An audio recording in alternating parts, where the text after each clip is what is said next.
की सभापति महोदय, हम ही को कातिल कहेगी दुनिया, हमारा ही कत्लेआम होगा। हम ही कुएं खोदते फिरेंगे, हम ही पे पानी हराम होगा।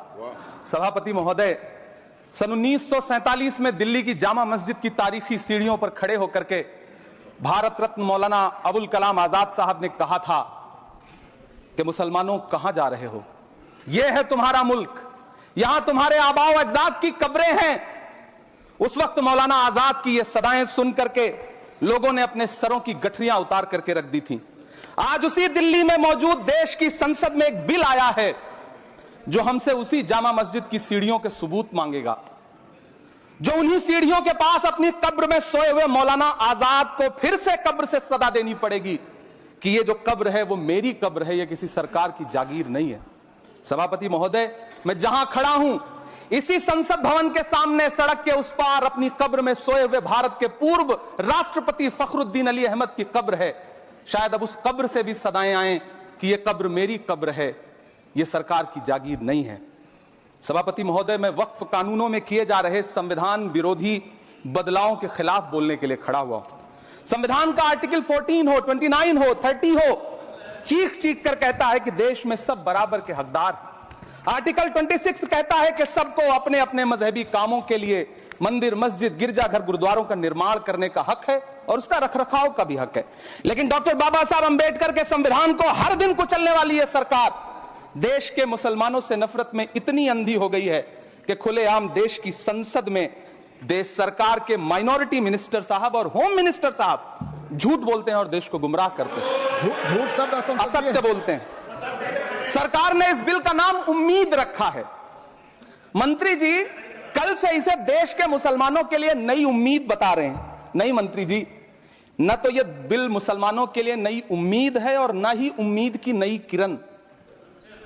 सभापति महोदय, भाजपा ने पूरे देश में वक्फ के नाम पर कई सारे झूठ फैलाए हैं। आइए आज उनकी सच्चाई पर बात करते हैं। वक्फ ट्रिब्यूनल को ऐसे बताया जाता है जैसे वक्फ ट्रिब्यूनल कोई मजहबी खाप पंचायत हो। सभापति महोदय, जबकि सच्चाई यह है कि वक्फ ट्रिब्यूनल भी तो सरकारी न्यायिक विभाग है जिसमें सरकार द्वारा नियुक्त जज होते हैं, जिसमें प्रशासनिक अधिकारी होते हैं, कहीं ऊपर से थोड़ी आ गए। सभापति महोदय, देश के गृह मंत्री जी ने इसी सदन में कहा कि वक्फ ट्रिब्यूनल के फैसले के खिलाफ कोई कोर्ट नहीं जा सकता, जबकि सच यह है कि वक्फ एक्ट 1995 की धारा 83(9) के तहत हाई कोर्ट वक्फ ट्रिब्यूनल के फैसले की न सिर्फ समीक्षा कर सकता है बल्कि उसे बदल भी सकता है। सच तो यह है कि वक्फ बोर्ड खुद अपनी जमीनों के लिए कई सारी कोर्ट में मुकदमे लड़ रहा है। सभापति महोदय, दिल्ली की जिन 123 संपत्तियों को लेकर कल माइनॉरिटी मिनिस्टर, होम मिनिस्टर साहब और अभी आदरणीय नेता सदन बात कर रहे थे, आइए उनकी सच्चाइयों पे भी बात करते हैं।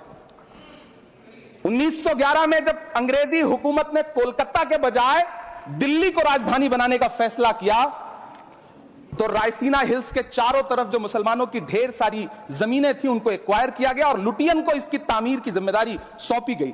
सेंट्रल विस्टा की तरह लुटियन जोन का मेगा प्लान तैयार हुआ, लेकिन उस वक्त के मुसलमानों ने उस वक्त की अंग्रेजी हुकूमत से अपनी इबादत गाहों को बचाने के लिए लड़ाई लड़ी।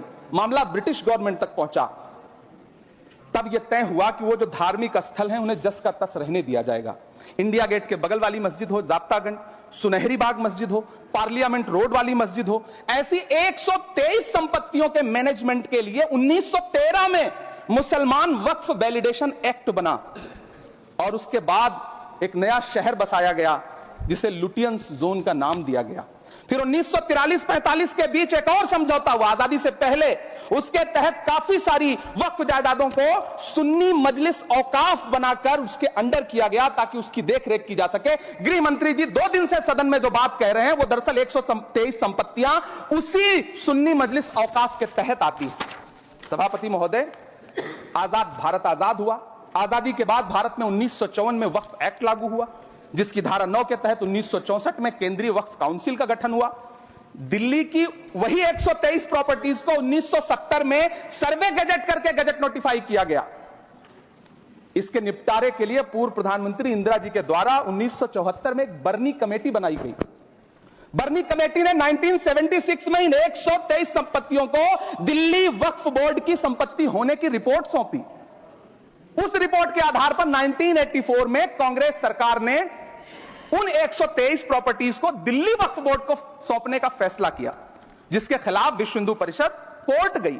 मामला 2011 तक पेंडिंग रहा। फिर 2011 में कोर्ट ने सरकार को आदेशित किया कि इसका निपटारा करो। तब 2013 में तत्कालीन यूपीए सरकार ने दिल्ली की उन्हीं 123 जायदादों को बर्नी कमेटी की सिफारिशों के मुताबिक वक्फ बोर्ड के हवाले किया।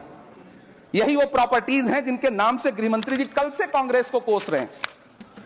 फिर आई 2014 में भाजपा की सरकार, जो तब से इन जमीनों को हड़पने की साजिश कर रही है। जिस बिल को मुसलमानों के हुकूक की हिफाजत करने वाला बिल बताया जा रहा है, उसी को पेश करने के लिए और उस पर बात करने के लिए लोकसभा में भाजपा सरकार के पास एक भी मुस्लिम सांसद नहीं है। जिस वक्त, मैं लोकसभा कह रहा हूं, सुना करिए, जिस वक्फ बिल को मुस्लिम महिलाओं को हक दिलाने वाला बताया जा रहा है, उसे संसद में पेश करने वाली पार्टी के पास न तो राज्यसभा में, न लोकसभा में, न देश की किसी विधानसभा में एक भी मुस्लिम महिला सदस्य नहीं। कल किरण रिजिजू जी कह रहे थे कि रेलवे की जमीनें देश की जमीनें हैं, डिफेंस की जमीनें देश की जमीनें हैं। हां मंत्री जी, हैं, बिल्कुल हैं। ये जो वक्फ की जमीनें हैं, ये हमारे पुरखों ने धार्मिक कामों के लिए डोनेट किया है। तो हम भी तो इसी देश के नागरिक हैं, हम भी तो इसी देश के बेटे हैं, तो वक्फ की जमीनें भी तो इसी देश की जमीनें हैं। उनको पराया क्यों बोलते हैं आप? सभापति महोदय अशफाकुल्लाह खान जब फैजाबाद की जेल में फांसी के फंदे पर झूल रहे थे, तो इसी देश की जमीन के लिए झूल रहे थे ना। सभापति महोदय, अंडमान की जेल में काला पानी की सजा काटकर अपनी जान देने वाले मौलाना फजले हक खैराबादी हो या शेर खान अफरीदी हो, वो भी तो इसी जमीन के लिए